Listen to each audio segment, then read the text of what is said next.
सुबह का वक्त था। अभी भी कराची की सड़कों पर रश शुरू नहीं हुआ था।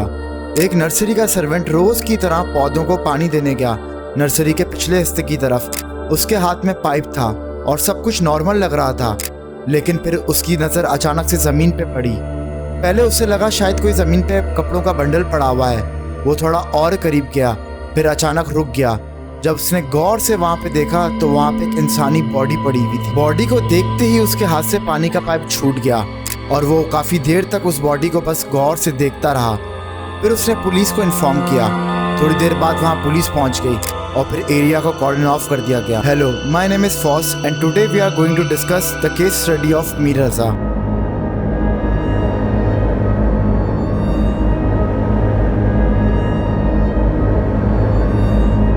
मीर रज़ा अपनी फैमिली के साथ PCHS ब्लॉक 2 में रहता था। वो बचपन से ही काफ़ी इंटेलिजेंट और एम्बिशियस था। उसने अपनी स्कूलिंग हबीब पब्लिक स्कूल से कंप्लीट की और 2020 के एंड तक उसने अपनी कॉलेज की स्टडीज़ भी कंप्लीट कर ली थी। 2020 के एंड में उसने कुछ अरसे तक बच्चों को ट्यूशन पढ़ाना शुरू किया। ये 2020 का एंड था। कोविड का असर आहिस्ता आहिस्ता ख़त्म हो रहा था। लोग नॉर्मल रूटीन की तरफ आना शुरू कर रहे थे। रज़ा और उसके दोस्तों ने प्लान बनाया कि वो बहादुराबाद तक कुछ खाने के लिए जाते हैं।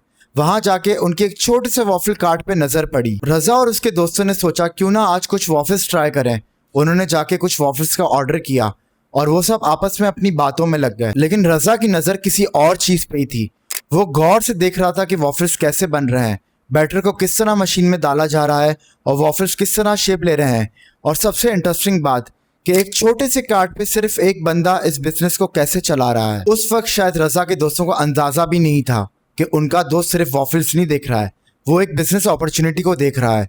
छोटा सा कार्ट, सिंपल प्रोडक्ट और वो आइडिया जो आगे जाके रज़ा की ज़िंदगी बदलने वाला था। उस दिन रज़ा ने सिर्फ वॉफल्स नहीं खाए, बल्कि वो एक आइडिया घर लेके आया और इस छोटे से आइडिया से वॉफलिक्स का सफ़र शुरू हुआ। लेकिन रज़ा ने ये आइडिया अपने तक नहीं रखा। उसने ये आइडिया अपने एक बचपन के दोस्त के साथ शेयर किया और दोनों ने इस आइडिया को रियलिटी में बदलने का फैसला किया। लेकिन उस टाइम उन दोनों के पास कोई बड़ी इन्वेस्टमेंट नहीं थी। रज़ा ने ट्यूशन पढ़ा के कुछ पैसे जमा किए और हसन स्क्वायर के करीब एक छोटा सा वॉफल्स का कार्ट शुरू कर दिया। शुरुआत बहुत सिंपल थी, एक प्रोडक्ट, लिमिटेड रिसोर्सेज, लेकिन रज़ा के पास एक क्लियर विजन था। आहिस्ता आहिस्ता लोगों ने वॉफल्स को पसंद करना शुरू कर दिया और रज़ा और उसके दोस्त ने फैसला किया वो एक कार्ट तक रुकने नहीं वाले। तो उन्होंने डिफरेंट एरिया में छोटे छोटे वॉफल्स के कार्ट खोलना शुरू कर दिए। और अब वो वक्त आया जो उन्होंने सोचा भी नहीं था। उन्होंने पहली ही अपनी वॉफल्स की ब्रांच शरफाबाद में ओपन करी। अब एक छोटा सा वॉफल्स का कार्ड नहीं रहा था, ये ब्रांड बन रहा था, वॉफलिक्स। सोशल मीडिया ने भी इस बिजनेस को ग्रो करने में काफ़ी बड़ा रोल प्ले किया। आहिस्ता आहिस्ता वॉफल्स के कार्ड पे इन्फ्लुएंसर और फूड व्लॉगर्स ने आना शुरू कर दिया। वो लोग वॉफल्स खाते, ट्राई करते और ऑनेस्ट रिव्यू अपने फॉलोअर्स और व्यूअर्स के साथ शेयर करते। जितने ज़्यादा रिव्यूज़ और वीडियोस सोशल मीडिया पे अपलोड होती, उतना ही लोगों तक वॉफलिक्स का नाम पहुंचता। और इसके साथ साथ आहिस्ता आहिस्ता रज़ा का नाम भी कराची के यंग एंटरप्रेन्योर में शामिल होने लगा। जो लड़का कुछ अरसे पहले बच्चों को ट्यूशन पढ़ा रहा था और एक छोटे से कार्ड से उसने ये वॉफल्स का बिजनेस स्टार्ट किया, वो अपने इस बिजनेस को अब ब्रांड में तब्दील कर चुका था। रज़ा की फैमिली के मुताबिक रज़ा की पर्सनल लाइफ बिल्कुल सही चल रही थी। वो IBS से अपनी ग्रेजुएशन कंप्लीट कर रहा था और उसकी इंगेजमेंट हो चुकी थी और 30 अगस्त को उसकी शादी थी। यानी कि रज़ा की ज़िंदगी का एक नया चैप्टर शुरू होने वाला था। शादी की तैयारियां चल रही थी, फ्यूचर प्लान बन रहे थे, लेकिन फिर एक रात सब कुछ बदल गया। 28 जुलाई की रात को रज़ा अपने बिजनेस से काम खत्म करके घर आया। उसने कपड़े चेंज किए, सब कुछ बिल्कुल नॉर्मल था और घर वालों को पता भी नहीं था कि अगले कुछ लम्हों में क्या होने वाला है। थोड़ी देर बाद रज़ा ने अपने घर वालों से बोला वो बस 10 मिनट में बाहर से आ रहा है। लेकिन फिर वो वक्त आया जो रज़ा के घर वाले कभी भूल नहीं सकते। रज़ा अपने घर वालों से सिर्फ 10 मिनट का बोल के गया था, लेकिन 10 मिनट गुजरे, 20 मिनट गुजरे और फिर घंटे गुजर गए। रज़ा वापस नहीं आया। रज़ा के पेरेंट्स ने रज़ा से रब्ता करने की बहुत कोशिश करी, लेकिन रब्ता नहीं हुआ। रज़ा की फैमिली को अभी भी ये उम्मीद थी कि रज़ा किसी काम में फंस गया होगा और थोड़ी देर बाद घर का दरवाज़ा खोल के घर के अंदर आ जाएगा, लेकिन रज़ा नहीं आया। अब फैमिली के लिए रज़ा की सिर्फ देर से आने की बात नहीं रही थी, रज़ा मिसिंग था। रज़ा की फैमिली ने उसकी तलाश शुरू कर दी और फिर कुछ देर बाद उसके फादर ने जाके फिरोज़ाबाद थाने में FIR भी दर्ज कराई, लेकिन काफ़ी घंटे गुजर गए थे और रज़ा का अभी भी पता नहीं चला था। फिर रज़ा की फैमिली ने रज़ा की आखिरी मूवमेंट्स को खुद ट्रेस करना शुरू कर दिया। उन्हें पता लगा कि रज़ा ने घर से निकलते हुए एक राइड बुक करी थी, तो उन्होंने राइड कंपनी और ड्राइवर से मालूमात हासिल करने की कोशिश करी वो लोग ये जानना चाहते थे आखिरकार उस ड्राइवर ने रजा को कहाँ ड्रॉप किया था। इन्वेस्टिगेशन के दौरान ये सामने आया कि रजा की लास्ट लोकेशन गुलिस्तान जौहर ब्लॉक 1 की थी। वहां पे उसका क्लाउड किचन था। अब घर वालों के पास एक बहुत इंपॉर्टेंट क्लू था। रजा घर से निकला, राइड ली और वो गुलिस्तान जौहर ब्लॉक 1 तक पहुंचा। रजा की आखिरी लोकेशन पता चलने के बाद रजा के फादर खुद उस एरिया में रजा की तलाश करने चले गए। वहां जाके रजा की तलाश उन्हें गेस्ट हाउस पे ले गई जो उस जगह के बहुत करीब था। गेस्ट हाउस जाने के बाद रजा के फादर को वो जगह कुछ ठीक नहीं लगी। वहां का माहौल बहुत सस्पिशियस था। वहां पे कुछ लोग बैठे हुए थे। रजा के फादर ने रजा की फोटो उन लोगों को दिखाई और पूछा कि आपने इसको देखा है। तस्वीर देखने के बाद सिचुएशन बिल्कुल बदल गई। रिपोर्टर्स के मुताबिक तस्वीर देखने के बाद वहां पे बैठे लोगों ने भागना शुरू कर दिया और रजा के फादर ने उन्हें फिर पकड़ने की कोशिश करी और उनमें से 2 लोगों को पकड़ लिया। आहिस्ता आहिस्ता वहां पे लोगों का रश जमा हो गया और रजा के फादर ने मजीद लोगों को रजा की पिक्चर दिखाई और पूछा, आप में से किसी ने रजा को देखा है? वहां पे खड़े लोगों ने रजा के फादर को एक बहुत शॉकिंग बात बताई। उन लोगों ने कहा कि कुछ देर पहले नर्सरी के पास से पुलिस को एक बॉडी मिली है। ये सुनते ही रजा के फादर के होश उड़ गए। अब उनके जहन में सिर्फ एक ही सवाल चल रहा था, कहीं वो बॉडी रजा की तो नहीं। ये सुनते ही रजा के फादर फौरन नर्सरी की तरफ भागे। वहां पे पुलिस ऑलरेडी मौजूद थी और फिर जो सच सामने आया वो उनके लिए तसव्वुर करना और भी मुश्किल था। नर्सरी के पास मिलने वाली बॉडी रजा की ही थी। जब रजा के फादर और उसकी फैमिली वाले उस नर्सरी तक पहुंचे तो पुलिस ने बताया उन्होंने ऑलरेडी बॉडी को जिन्ना हॉस्पिटल में शिफ्ट कर दिया है। रजा के घर वाले फौरन जिन्ना हॉस्पिटल रजा की बॉडी को देखने गए। वो मंजर बहुत पेनफुल था। जब हॉस्पिटल जाके रजा के घर वालों ने रजा की बॉडी को देखा तो रजा की बॉडी पे काफी सारी इंजरीज के निशान और जलने के मार्क्स भी थे। वो लम्हा रजा की फैमिली के लिए इंतहाई मुश्किल था। रजा का चेहरा भी बिल्कुल पहचान में नहीं आ रहा था, लेकिन किसी तरह रजा के घर वालों ने रजा के कपड़ों से रजा की पहचान कर ली। रजा ने वही कपड़े पहने हुए थे जो उस रात उसने घर से निकलते वक्त पहने थे और ये देखते ही रजा के घर वालों ने कंफर्म कर दिया ये रजा की ही बॉडी है। जिन्ना हॉस्पिटल में एमएलओ डॉक्टर उसामा शेख ने रजा की बॉडी का रूटीन मेडिकल एग्जामिनेशन किया। पहली नज़र में देखने में उन्हें सिर्फ एक नॉर्मल सा केस लगा, इसलिए बॉडी को फर्दर इन्वेस्टिगेशन के लिए नहीं भेजा गया और सर्द खाने शिफ्ट कर दिया गया। फिर सर्द खाने से रजा की बॉडी रजा के फादर के हैंड ओवर कर दी गई और अगले दिन रजा की फैमिली ने रजा को दफन कर दिया। लेकिन रजा की फैमिली का शक अभी भी खत्म नहीं हुआ। उनके जहन में सिर्फ एक ही सवाल मौजूद था, कहीं वाकई में रजा के साथ कुछ गलत तो नहीं हुआ और इसकी बॉडी को मजीद इन्वेस्टिगेशन के लिए आगे क्यों नहीं भेजा गया। लेकिन रजा के घर वालों को कहीं ना कहीं ये यकीन था कि रजा के साथ जरूर कुछ गलत हुआ है। इसके बाद पुलिस ने इन्वेस्टिगेशन का दायरा बढ़ाया और रजा की मूवमेंट्स को ट्रेस करने के लिए मुख्तलिफ जगहों से सीसीटीवी फुटेजेस को निकालना शुरू कर दिया। इन्वेस्टिगेशन के दौरान ये सामने आया कि 28 जुलाई की रात को रजा ने 4:07 पे एक राइड बुक की थी और उस राइड ने रजा को गुलिस्तान जौहर ब्लॉक 1 के पास ड्रॉप किया। पुलिस ने राइडर से पूछगछ की और राइडर ने बताया उस वक्त रजा बिल्कुल नॉर्मल लग रहा था। राइडर के मुताबिक रजा ने अपनी पसंद का म्यूजिक लगाया और राइडर से कहा कि जल्दी चलाओ मेरी मीटिंग है। अब पुलिस के पास सबसे अहम सवाल ये था कि गुलिस्तान जौहर ब्लॉक 1 में राइड से उतरने के बाद रजा के साथ क्या हुआ और वो कहाँ गया। राइडर के बयान से ये बात तो साफ पता चल रही थी कि रजा के रवैये में ऐसी कोई बात नहीं थी जिससे पता चले कि कुछ देर बाद वो किसी मुश्किल में फंसने वाला है। अब पुलिस के पास सबसे अहम सवाल ये था कि गुलिस्तान जौहर ब्लॉक 1 में उतरने के बाद रजा कहाँ गया और आखिर उसके साथ क्या हुआ। पुलिस ने रजा की मूवमेंट्स को ट्रेस करते हुए रजा की ब्रांच की सीसीटीवी फुटेज भी चेक करी। उसमें नजर आया कि रात के 3 बजे रजा ने ब्रांच का शटर ओपन किया और वो ब्रांच के अंदर गया। ब्रांच में अंदर जाने के बाद रजा ने एक ड्रॉर ओपन किया जिसमें से सिक्योरिटी गार्ड की गन निकाली, अपने पास रखी और बाहर निकलने के बाद वो गाड़ी में बैठा और घर की तरफ रवाना हो गया। फिर तकरीबन 4 बजे रजा घर पहुंचा और 4:07 पे उसने घर से वो राइड बुक की जिसने उसे गुलिस्तान जौहर ब्लॉक 1 छोड़ा। अब पुलिस के बाद रजा की आखिरी मूवमेंट्स की एक क्लियर टाइमलाइन थी, लेकिन एक सवाल अभी भी बाकी था। आखिरकार रजा रात के 3 बजे ब्रांच क्यों गया और सिक्योरिटी गार्ड की गन अपने साथ क्यों ले गया। इसके बाद पुलिस ने गुलिस्तान जौहर की सीसीटीवी फुटेज को भी चेक करना शुरू कर दिया। फुटेज को बारीकी से देखने के बाद पता लगा कि रजा की मूवमेंट एक और दफा कैमरे में रिकॉर्ड हुई। सीसीटीवी फुटेज में नजर आया रजा राइड से उतरने के बाद पैदल अपनी क्लाउड किचन की तरफ जा रहा है। फिर रात के 4:35 पे रजा उसी जगह जाते हुए नजर आया जहां बाद में से उसकी बॉडी मिली। इन्वेस्टिगेशन के दौरान पुलिस को एक और सीसीटीवी फुटेज मिली।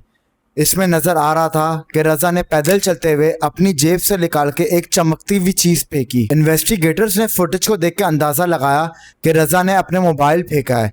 अगर ये बात दुरुस्त थी तो अब इन्वेस्टिगेटर्स के बाद एक और अहम क्लू था। अब पुलिस के सामने ये सवाल था कि आखिरकार रजा ने अपना मोबाइल क्यों फेंका और उस वक्त उसके जहन में क्या चल रहा था। पुलिस ने सीसीटीवी की मदद से उस जगह का अंदाजा लगाया और रजा का मोबाइल ढूंढना शुरू किया। कुछ दिनों बाद रजा का मोबाइल कुछ मजदूरों से मिला। जब पुलिस ने उन मजदूरों से पूछगछ की तो उन मजदूरों ने बताया वो मोबाइल उन्हें रोड से पड़ा हुआ मिला और उन्होंने रोड से ही उठाया। बाद में इन्वेस्टिगेशन और सीसीटीवी फुटेज को कंपेयर किया तो पुलिस को पता चला मजदूरों ने मोबाइल वहां से ही उठाया जहां सीसीटीवी में रजा मोबाइल अपनी जेब से फेंकते हुए नजर आया था। अब पुलिस के पास रजा का मोबाइल भी था और रजा की आखिरी टाइमलाइन भी, लेकिन पुलिस के जहन में अभी भी एक सवाल था कि आखिर रजा ने अपना फोन खुद ही क्यों फेंक दिया। इन्वेस्टिगेशन आगे बढ़ी तो पुलिस को रजा की फाइनेंशियल सिचुएशन के बारे में अहम मालूमात हासिल हुई। रजा ने कुछ लोगों से पैसे लिए थे और उन पैसों को क्रिप्टो में इन्वेस्ट किया था और उससे क्रिप्टो में काफी नुकसान हो गया था। इसके बाद जिन लोगों से रजा ने पैसे मांगे थे वो लोग अपनी रकम रजा से वापस मांग रहे थे, यानी कि रजा फाइनेंशियल प्रेशर में था। और जब इन्वेस्टिगेशन मजीद आगे बढ़ी तो पता चला रजा ने घर से निकलते वक्त अपने तमाम सोशल मीडिया अकाउंट डीएक्टिवेट कर दिए थे और यही नहीं, उसने अपनी एप्पल वॉच, घर की चाबियां और कुछ पैसे अपने फादर को ट्रांसफर भी कर दिए थे। जब ये तमाम चीजें सामने आई तो इन्वेस्टिगेटर्स के लिए रजा के आखिरी वक्त और हालात और भी मिस्टीरियस हो गए। अब सवाल ये था कि रजा पहले से ही कोई बड़े फैसले की तैयारी कर रहा था या इन सब चीजों के पीछे कोई और बात थी। इस इन्वेस्टिगेशन के दौरान बॉडी मिलने वाली जगह से एक और अहम सबूत हासिल किया गया। वहां पे उसी गन का कवर मिला जो रजा ने ब्रांच से उठाई थी और सबसे हैरान कुन बात यह थी कि पिस्टल अभी तक नहीं मिली थी और पुलिस के लिए ये बात मिस्ट्री बन गई थी कि आखिरकार वो पिस्टल गई किधर। जब रजा की गन नहीं मिली तो पुलिस ने उसकी गन की तलाश शुरू कर दी और इन्वेस्टिगेशन के दौरान एक सीसीटीवी फुटेज सामने आई। वो उसी जगह की थी जहां रजा की बॉडी मिली थी। फुटेज में एक शख्स जो कचरा चुनने वाला लग रहा था वो रजा की बॉडी के पास 8 मिनट तक मौजूद रहा। पुलिस को शक था कि मुमकिन हो कि रजा की बॉडी के पास से इसी शख्स ने गन उठाई हो और इस शक को मजबूती जब मिली जब पुलिस ने रजा की बॉडी की पिक्चर्स देखी। उन पिक्चर में साफ नजर आ रहा था कि रजा की शॉर्ट्स की पॉकेट बाहर की तरफ है। इससे ऐसा लग रहा था किसी ने उनकी पॉकेट की तलाशी ली है और इन्हीं चीजों ने पुलिस ने अंदाजा लगाया कि इसी शख्स ने रजा की पॉकेट्स की तलाशी ली और गन अपने पास रख ली। इस शक की बुनियाद पर पुलिस ने कचरा चुनने वाले की तलाश शुरू कर दी और पुलिस ने कई कचरा चुनने वालों को हिरासत में भी लिया, लेकिन वो कचरा चुनने वाला नहीं मिला। अब पुलिस के लिए एक नया सवाल खड़ा हो चुका था, आखिरकार रजा की गन कहाँ गई? क्या वाकई में सीसीटीवी फुटेज में दिखने वाले शख्स ने रजा की गन उठाई या इसके पीछे कोई और कड़ी है? इसके बाद इन्वेस्टिगेटर्स ने रजा के एप्पल वॉच से भी इंफॉर्मेशन हासिल करने की कोशिश करी और फिर बाद में पता चला कि रजा फाइनेंशियल प्रॉब्लम का शिकार था और वो लोगों से पैसे मांग रहा था। इन मैसेजेस से इन्वेस्टिगेशन को एक नई डायरेक्शन मिल गई। अब पुलिस के पास रजा के financial pressure, social media activities को बंद करना और फादर को कुछ पैसे ट्रांसफ़र करना और गन लेके घर से निकलने के क्लूज मौजूद थे। लेकिन अभी भी सबसे बड़ा सवाल ये था कि आखिरकार वो पिस्टल गई किधर। पुलिस ने इन सारी चीज़ों को मद्देनज़र रखते हुए ये बोलना शुरू कर दिया कि रजा ने फाइनेंशियल प्रेशर की वजह से खुदकुशी कर ली है, लेकिन उसके पेरेंट्स इस थ्योरी को मानने के लिए बिल्कुल तैयार नहीं थे। उनका ये कहना था कि बॉडी पे जो निशानात थे वो खुदकुशी की तरफ बिल्कुल इशारा नहीं कर रहे। इसमें रजा की मेडिकल रिपोर्ट्स को दोबारा देखा गया तो उस पर सवालात उठने लग गए। रिपोर्ट के मुताबिक रजा को चेस्ट पे गोली लगी थी और कमर की तरफ से बाहर निकल गई थी। पुलिस इन फाइंडिंग्स को खुदकुशी के एंगल से देख रही थी, लेकिन फैमिली का कहना था बॉडी पे जो बाकी जख्म और निशानात थे वो इस कहानी से बिल्कुल मैच नहीं करते। अब इस केस में दो मुख्तलिफ थ्योरीज सामने आ रही थी। एक जगह पुलिस वाले इस केस को खुदकुशी की तरफ ले जा रहे थे और दूसरी तरफ फैमिली ये कह रही थी कि हमारे बेटे को टॉर्चर करके मारा गया है। लेकिन अभी भी सबसे बड़ा सवाल ये था, आखिरकार रजा की बॉडी पे वो निशानात कैसे आए और गन कहाँ गई? जब फैमिली ने पुलिस की इस थ्योरी को मानने से इनकार किया तो आहिस्ता आहिस्ता लोगों तक आवाज़ पहुंचना शुरू हो गई और जगह जगह प्रोटेस्ट स्टार्ट हो गए और सोशल मीडिया पे हर तरफ जस्टिस फॉर मीर रजा के हैशटैग ट्रेंड करने लगे। पब्लिक प्रेशर बढ़ने लगा और पुलिस पे सवालात की बारिश शुरू हो गई। केस को दोबारा गहराई से देखने का प्रेशर बढ़ रहा था और इन्वेस्टिगेशन के दौरान एक नई और अजीब डेवलपमेंट सामने आई। पुलिस को बॉडी मिलने वाली जगह से एक बुलेट मिली, लेकिन यहाँ एक नया सवाल शुरू हो गया। कुछ क्राइम रिपोर्टर्स ने इस बात पे सवाल उठाया, अगर गोली यहाँ मौजूद थी तो इतने दिनों से क्यों नहीं मिली? और क्या इन्वेस्टिगेटर्स ने इस जगह को प्रॉपरली सर्च नहीं किया गया था? क्या इतने दिनों बाद गोली का उस जगह से मिलना किसी और बात की तरफ इशारा कर रहा था? एक और चीजों ने लोगों का शक और बढ़ा दिया। क्राइम सीन पे मौजूद झाड़ियों को काटने की बजाय पुलिस ने बुरी तरीके से जला दिया। इस फैसले पे भी सवाल उठने लगे। लोगों का कहना यह था कि अगर एक क्राइम सीन था तो इस जगह पे मौजूद चीजों को प्रिजर्व करना जरूरी था, या झाड़ियां जलाने से इंपॉर्टेंट एविडेंस या बायोलॉजिकल ट्रेसेस मिट सकते हैं। लोगों ने यहाँ तक शक जाहिर किया, कहीं ये झाड़ियां कोई इंपॉर्टेंट एविडेंस या डीएनए ट्रेसेस मिटाने के लिए तो नहीं जलाई। लेकिन ये बात सिर्फ अभी एक शक और सवाल की हद तक है। इसके बाद कोई फाइनल सबूत नहीं मिला कि वाकई में झाड़ियां डीएनए ट्रेसेस मिटाने के लिए जलाई थी। लेकिन फिर भी एक क्राइम सीन पे गोली का इतने दिनों बाद मिलना और झाड़ियों को जलाना इन्वेस्टिगेशन पे एक बहुत बड़ा सवाल खड़ा करती हैं। अब केस में एक और सवाल जुड़ गया था कि आखिरकार क्राइम सीन को केयरफुली प्रिजर्व किया गया था कि नहीं। फिर इन्वेस्टिगेटर्स पे एक और बहुत बड़ा सवाल उठा, आखिरकार क्राइम एरिया की जियो फेंसिंग क्यों नहीं की गई? जियो फेंसिंग का मतलब होता है कि क्राइम सीन के आसपास एक डिजिटल बाउंड्री बनाना, जिसके जरिए उस जगह के करीब मौजूद मोबाइल फोन्स और उनकी मूवमेंट्स का डेटा इन्वेस्टिगेशन में मदद दे सकता है। अक्सर जियो फेंसिंग इन्वेस्टिगेटर्स को ये समझाने में मदद करती है कि क्राइम के वक्त उस एरिया में कौन कौन मौजूद था और किसकी मूवमेंट सस्पिशियस थी। सवाल यह है कि इतने इंपॉर्टेंट केस में क्राइम सीन की जियो फेंसिंग क्यों नहीं की गई? पास्ट में जियो फेंसिंग की मदद से बहुत से केसेस सॉल्व किए गए हैं, तो मीर रजा के केस में एक और सवाल बन जाता है कि अगर इस केस में क्राइम सीन की जियो फेंसिंग की जाती तो कोई बहुत बड़ा क्लू मिल सकता था। इस दौरान फॉरेंसिक रिपोर्ट और रजा की बॉडी की तस्वीरें senior police surgeon doctor Sumaiya के सामने रखी गईं। जब उन्होंने रिपोर्ट्स को बॉडी की पिक्चर्स के साथ कंपेयर किया तो दोनों में वाज़ेह फर्क नजर आया, यानी कि जो मेडिकल रिपोर्ट्स में लिखा गया था बॉडी की तस्वीरें उससे बिल्कुल मुख्तलिफ कहानी सुना रही थी। अब कहानी में एक बहुत बड़ा सवाल खड़ा हो चुका था, क्या रजा की इनिशियल मेडिकल एग्जामिनेशन में कोई ऐसी चीज मिस हुई थी जो कहानी का रुख बदल सकती है? जब पुलिस सर्जन ने रजा की बॉडी की पिक्चर्स और फॉरेंसिक रिपोर्ट को आपस में कंपेयर किया तो उसमें ऐसी चीजें सामने आई जिसमें बहुत सारे सवाल उठने लग गए। उनके मुताबिक फेस की डीप कॉम्पोजिशन एक्सपेक्टेड से ज्यादा थी और चेस्ट की तरफ फाइबर बाहर की तरफ निकले हुए थे। इससे उन्हें ये लग रहा था कि गोली आगे से नहीं पीछे की तरफ से लगी है। बॉडी पे एसिड फेंकने के निशानात भी नजर आए जो इस केस को और भी सस्पिशियस बनाता है। अब इन्वेस्टिगेशन एक बिल्कुल नया रुख ले लेती है। अगर ये सारी ऑब्जर्वेशन दुरुस्त हैं तो पहली मेडिकल रिपोर्ट में इसके बिल्कुल ऑपोजिट क्यों लिखा गया? लेकिन सबसे बड़ा सवाल ये है कि क्या ये पुलिस इन्वेस्टिगेशन की गलतियां थी या जानबूझ के इन चीजों को छुपाया जा रहा था और रजा की मौत को खुदकुशी साबित करके किसी को बचाने की कोशिश जारी थी? इन तमाम चीजों को देखते हुए रजा की फैमिली ने फैसला किया कि रजा का पोस्टमार्टम दोबारा कराया जाएगा ताकि रजा की मौत की असली वजह सामने आ सके। रजा के पेरेंट्स कोर्ट गए और वहां पे खबर खुशाई की दरख्वास्त दी। कोर्ट ने फैमिली का मौकिफ सुनने के बाद खबर खुशाई की इजाजत दे दी। साथ ही दोबारा पोस्टमार्टम के लिए 8 अफराद पर मुश्तमिल एक मेडिकल टीम भी बना दी गई। अगले दिन खबर खुशाई होनी थी, लेकिन जब रजा के पेरेंट्स खबर खुशाई कराने गए तो वहां उन्हें एक और हैरानकुन बात पता चली। उन्हें बताया गया कि कोर्ट की इजाजत के बावजूद रात के तकरीबन 3 बजे मेडिकल टीम को चेंज कर दिया गया था। अब सवाल ये था कि कोर्ट की कार्रवाई के बावजूद इतनी रात को मेडिकल टीम चेंज करने की जरूरत क्यों पेश आई और क्या इस तब्दीली का रजा के दूसरे पोस्टमार्टम पे कोई असर पड़ने वाला था? इस बात से लोगों के जहन में एक और सवाल आया। यूजुअली कोर्ट की या किसी भी सरकारी इदारे की टाइमिंग्स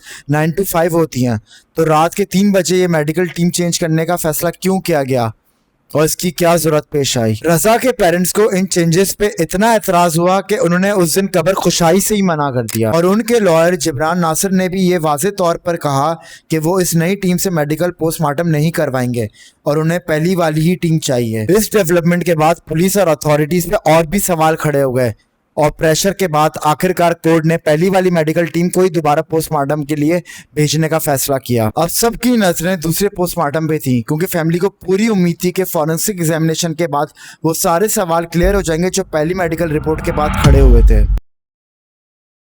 अगले दिन रजा का दोबारा पोस्टमार्टम हुआ, लेकिन इस पोस्टमार्टम में जो बातें सामने आई वो हैरान कुन थी। मेडिकल रिपोर्ट के मुताबिक रजा को आगे से नहीं बल्कि पीछे से गोली मारी गई थी और बॉडी पे जगह जगह हाइड्रोक्लोरिक एसिड के असरात भी थे और बॉडी पे मल्टीपल फ्रैक्चर्स भी थे।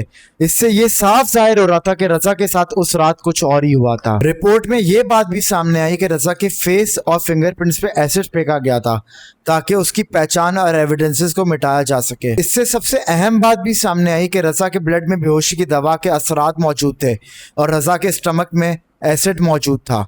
इससे ये जाहिर होता है कि रज़ा को मरने से पहले एसिड पिलाया गया। दूसरे पोस्टमार्टम के साथ ही रज़ा की शर्ट की फॉरेंसिक रिपोर्ट भी सामने आ गई, जो पहले फॉरेंसिक एग्जामिनेशन के लिए भेजी गई थी। रिपोर्ट में सामने आया कि रज़ा की शर्ट पे एसिड के असरात मौजूद हैं और किसी और के पसीने के ट्रेसेस भी पाए गए। इससे इन्वेस्टिगेशन पे एक और सवाल खड़ा हो गया, आखिरकार रज़ा की शर्ट पे एसिड के ट्रेसेस क्यों आए और वो दूसरा शख्स कौन था जिसके पसीने के ट्रेसेस मिले। इन तमाम फाइंडिंग्स ने पहले से मौजूद खुदकुशी के दावर पर कड़े सवाल खड़े कर दिए और फैमिली की बात को और भी मजबूत कर दिया कि ये खुदकुशी नहीं मर्डर है। रज़ा की फैमिली का सवाल था कि अगर ये गोली पीछे से लगी तो क्या रज़ा खुद को पीछे से गोली मार सकता है, और रज़ा के बॉडी पे जो मल्टीपल फ्रैक्चर और एसिड था, क्या रज़ा खुद को मरने से पहले इतनी तकलीफ दे सकता है। पोस्टमार्टम रिपोर्ट आने के बाद रज़ा की फैमिली ने इन्वेस्टिगेशन टीम पे सवालात उठाना शुरू कर दिए और उन्होंने मौक़िफ़ रखा कि फौरन इस टीम को तब्दील कर दिया जाए। फैमिली का मौक़िफ़ सुना गया और फौरन इन्वेस्टिगेशन टीम को तब्दील कर दिया गया। नई इन्वेस्टिगेशन टीम अगले दिन रज़ा के घर वालों और उनके लॉयर को साथ लेकर उसी जगह पे पहुंची जहां से रज़ा की बॉडी मिली थी। वहां उन्हें कुछ बॉटल्स मिली जिनके बारे में फैमिली और लॉयर का कहना था कि मुमकिन है इनमें हाइड्रोक्लोरिक एसिड हो। लेकिन यहाँ पे ये बात वाज़ेह करना बहुत ज़रूरी है, ये केस अभी भी अंडर इन्वेस्टिगेशन है और ये पता नहीं चला है कि रज़ा के कातिल कौन है और इनके पीछे किसका हाथ है। अगर किसी केस में इतने अहम फॉरेंसिक एविडेंस सामने आए और शुरू में ही इसे खुदकुशी करार कर दिया जाए तो सवाल उठता है कि आखिरकार इस इन्वेस्टिगेशन में क्या कुछ मिस हुआ, और क्या पाकिस्तान में बहुत से माजी में ऐसे केसेस हुए हों जिन्हें जल्दी जल्दी में खुदकुशी करार कर दिया हो, और क्या कभी पुलिस या इन्वेस्टिगेशन एजेंसीज पे सियासी या समाजी या बाअसर शख्सियत का प्रेशर का असर होता हो। इन सारे सवालात के जवाब आना भी बाकी हैं, लेकिन सबसे अहम बात यह है कि रज़ा के केस की नई इन्वेस्टिगेशन टीम तमाम एविडेंस को दोबारा गौर से देखे, जो एविडेंस जाया या मिस हुए उनका फॉरेंसिक तौर पे जायजा ले और बिना किसी प्रेशर के हकीकत को जानने की कोशिश करे। रज़ा की फैमिली को उम्मीद है कि नई इन्वेस्टिगेशन मुकम्मल और गैर जानिबदारी से होगी और जो जुल्म रज़ा पे हुआ उसे जरूर इंसाफ मिलेगा। आई होप तुम लोगों को एक केस स्टडी इंटरेस्टिंग लगी हो, और अगर इंटरेस्टिंग लगी है तो तुम लोग इस चैनल को सब्सक्राइब भी कर सकते हो। And stay tuned for more videos. Allah Hafiz.